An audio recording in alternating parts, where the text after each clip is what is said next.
Hello, मैं Aryan Shukla business adviser YouTube channel business adviser 009 पर आपका स्वागत करता हूं। आज हम बात करेंगे प्राथमिकताएं तय करना। प्राथमिकताएं तय करना बिजनेस स्टार्ट करने के बाद में हमारा दूसरा कार्य होता है।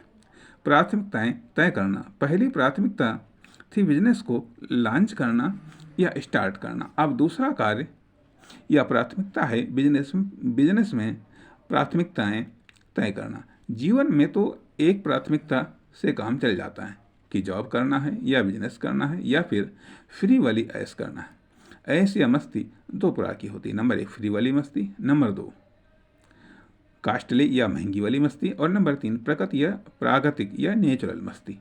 तो करना क्या है? एक जवाब से काम चल जाता है कि जॉब या बिजनेस या मस्ती, परंतु बिजनेस में एक प्राथमिकता से काम नहीं चलता। अतः यहाँ पर प्राथमिकताएं तय करनी होती हैं, छोटी से लेकर बड़ी तक। अर्थात छोटी प्राथमिकताएं होती हैं, बड़ी प्राथमिकताएं होती हैं, पहले पूरी की जाने वाली प्राथमिकताएं होती हैं और बाद में पूरी की जाने वाली प्राथमिकताएं होती हैं। यह तो आप कार्य की बात कर रहे हैं, नहीं, हम प्राथमिकताओं की बात कर रहे हैं। कार्य तो वर्कर करते हैं, प्राथमिकताएं तो पूरी उद्यमी करते हैं। इसलिए प्राथमिकताओं को पूरा तो उद्यमी करते हैं, इसलिए वह खुद के जीवन में व बिजनेस में स्टार्ट करने के बाद प्राथमिकताएं तय करते हैं, फिर उन्हें पूरी करते हैं। अब इन प्राथमिकताओं से हमारा क्या तात्पर्य है? प्राथमिकताएं कार्य की दशा हैं, कार्य नहीं। क्या मतलब? कार्य को किस दशा में पूरा करना है, यह प्राथमिकताएं तय करती हैं।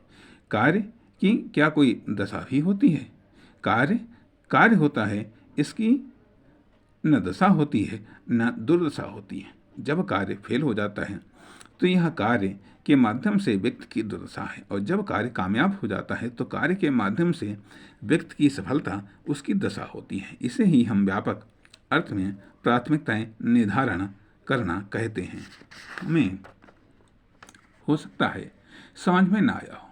कार्य में प्राथमिकता तय करना एक अलग चीज़ है, परंतु बिजनेस में प्राथमिकता तय करना यह कार्य का विषय नहीं है, बल्कि मेरे अनुसार यह अंतरात्मा का विषय है। पकड़ में आ जाए तो पकड़ लेना, वरना छोड़ देना। हो सकता है ... अब व्यावसायिक प्राथमिकताएं क्या होती हैं? नंबर 1 व्यवसाय में प्राथमिकताएं, नंबर 2 व्यवसाय की प्राथमिकताएं। व्यवसाय में प्राथमिकताएं ये उद्यमी के लक्ष्य होते हैं। अर्थात प्राथमिकताएं क्या होती? नंबर 1 व्यवसाय में प्राथमिकताएं, नंबर 2 व्यवसाय की प्राथमिकताएं। अब व्यवसाय में प्राथमिकताएं ये उद्यमी के लक्ष्य होते हैं, और व्यवसाय की प्राथमिकताएं ये व्यवसाय में कार्य करने वाले वर्करों के लक्ष्य होते हैं, जिन्हें उद्यमी साधना जिन्हें उद्यमी साधन संसाधनों वह वर्कर के माध्यम से पाना चाहता है, या जिन्हें वर्कर सहायकों, रूल्स, टूल्स, सिस्टम के द्वारा प्राप्त करना चाहता है। इस प्रकार से व्यावसायिक प्राथमिकताएं तय होती हैं, वह उन्हें प्राप्त किया जा सकता है। प्राथमिकताओं में प्रथम प्राथमिकता कौन है? यह विवेक का प्रश्न है, जिसको तय करना आपकी योग्यता, क्षमता व अनुभव दर्शाता है। इस प्रकार से हम ये कह सकते हैं कि प्राथमिकताओं का निर्धारण बहुत ही जरूरी होता है, कार्य के मामले में भी, लक्ष्य के मामले में भी, और साधनों के मामले में भी, संसाधनों के इस्तेमाल करने के बारे में भी, व्यक्तियों के भी इस्तेमाल के बारे में भी। तो हर चीज़ में प्राथमिकताएं तो हमें निर्धारित करनी ही पड़ती हैं। बिना प्राथमिकताओं के निर्धारण के हम समय, लागत और साधन की बचत हम नहीं कर सकते हैं, न ही समय, साधन और संसाधन की योग्यताओं, क्षमताओं का भरपूर लाभ उठा सकते हैं। इसलिए हमें प्राथमिकताओं के निर्धारण की योग्यता हमें होनी चाहिए, नॉलेज भी हमारे पास होना चाहिए, क्षमता भी हमारे पास में होनी चाहिए। अन्यथा यदि हम प्राथमिकताओं का निर्धारण नहीं कर पाते हैं, या जो हमारे पास में विकल्प हैं, चाहे वर्किंग विकल्प हों, चाहे जिस भी प्रकार के विकल्प हों, वर्किंग लाइफ में तमाम प्रकार के विकल्प हमारे सामने हर समय आते रहते हैं। तो उन विकल्पों में से चुनना और उसके आधार पर एक्शन लेना। जिस तरीके से हमारे दिमाग में तमाम प्रकार के आइडिया आते रहते हैं, लेकिन उनमें से किसी एक को सेलेक्ट करना।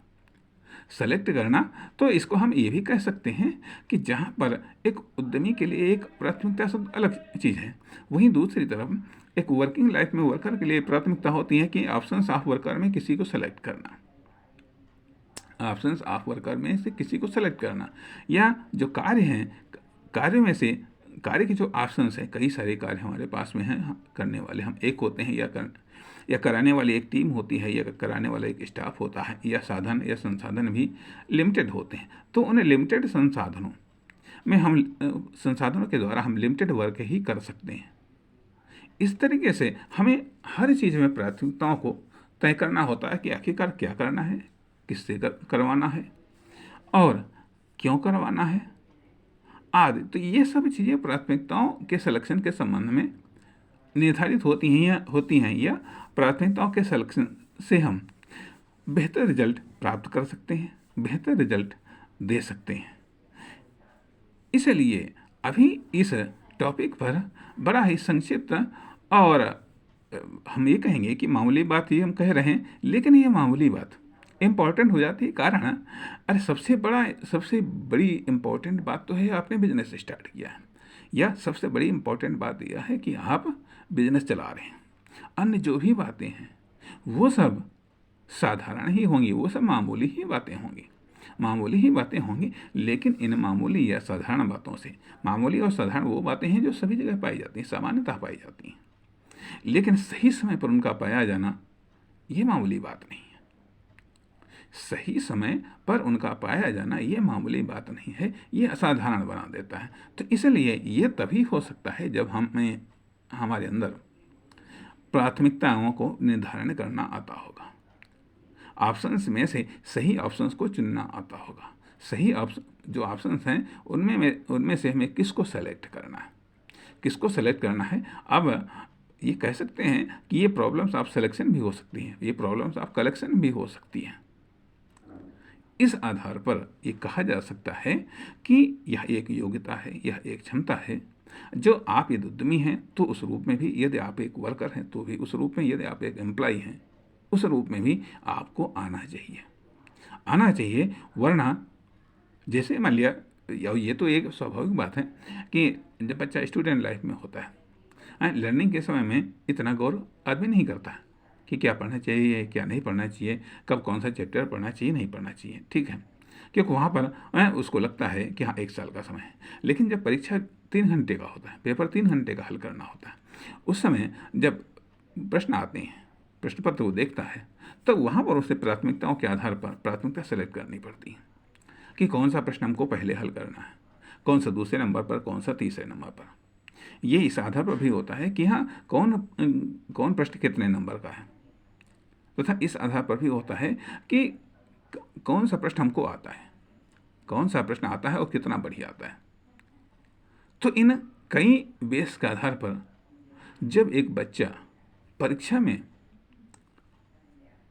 में प्रश्नों को हल करने के लिए प्रश्नों को प्राथमिकता के आधार पर उनको सेलेक्ट करता है, तो फिर एक आदमी अपने जीवन में कार्यों को, अपने लक्ष्यों को प्राथमिकता के आधार पर क्यों नहीं सेलेक्ट करता है। एक बिजनेसमैन अपने कार्यों को, अपने साधनों को, अपने संसाधनों को, अपने पर्पस को क्यों नहीं सेलेक्ट करता है प्राथमिकता के आधार पर। एक कस्टमर को क्यों नहीं प्राथमिकता के आधार पर डील करता है। एक डिस्ट्रीब्यूटर का चुनाव क्यों नहीं वो प्राथमिकता के आधार पर करता है। क्यों नहीं वो अपने सप्लायर को प्राथमिकता के आधार पर चुनता है। क्यों नहीं जहां से हम माल खरीदते हैं उसको प्राथमिकता के आधार पर सेलेक्ट करते हैं। अर्थात जो इम्पोर्टेंट है उसको प्राथमिकता दीजिएगा, जो कम इम्पोर्टेंट है उसे सेकंड नंबर की प्राथमिकता दीजिएगा, जो बिल्कुल नहीं इम्पोर्टेंट है उन्हें थर्ड नंबर की प्राथमिकता दीजिएगा। किसको हैंडल करना आता है उनको प्रथम प्राथमिकता दीजिएगा, अर्थात प्रथम श्रेणी की प्राथमिकता, द्वितीय श्रेणी की प्राथमिकता, तृतीय श्रेणी की प्राथमिकता, या सबसे पहले पूरा होने वाली प्राथमिकता, उसके बाद में पूरा होने वाली प्राथमिकता, और उसके बाद में पूरा होने वाली प्राथमिकताएं।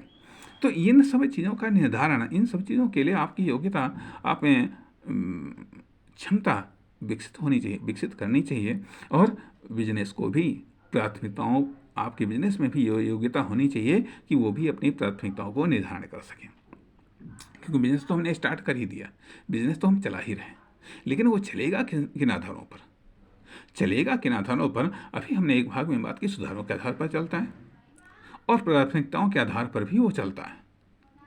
अब उन सारी चीज़ों पर मतलब कहना ये चाहिए, इस प्रकार से एक एक करके ऐसी चीज़ें सामने निकल करके आएंगे जिनसे विज्ञान चलता है। नमस्कार।